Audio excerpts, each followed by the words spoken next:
Hi friends, welcome back to my channel. ఈరోజు tomato పచ్చి బఠానీ కర్రీ ఎలా తయారు చేసుకోవాలి, దానికి కావాల్సిన పదార్థాలు చూద్దాం. ఉల్లిపాయలు, పచ్చిమిర్చి, టొమాటో, పచ్చి బఠానీలు. ముందుగా కొద్దిగా ఆయిల్ వేసుకోవాలి.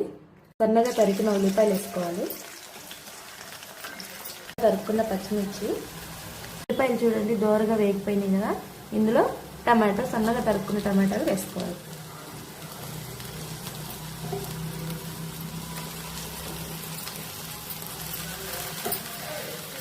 ఇందులో కొద్దిగా పసుపు, రుచికి సరిపడా ఉప్పు. ఉడికిన తర్వాత పచ్చి బఠానీ వేసుకోవాలండి.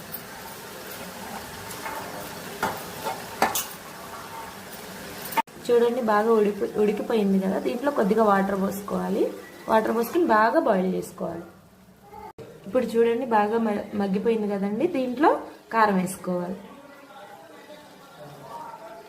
ఇందులో కొద్దిగా గరం మసాలా వేసుకోవాలి. కొంచెం కొత్తిమీర వేసుకుని దించేసుకోవాలి. ఇంకా టమాటా కర్రీ అయిపోయిందండి. చూడండి ఎంత బాగా వచ్చిందో. ఇలాంటి ఇంట్రెస్టింగ్ వీడియోస్ కోసం మా ఛానల్ని ఒక లైక్ చేయండి, షేర్ చేయండి, సబ్స్క్రైబ్ చేయండి.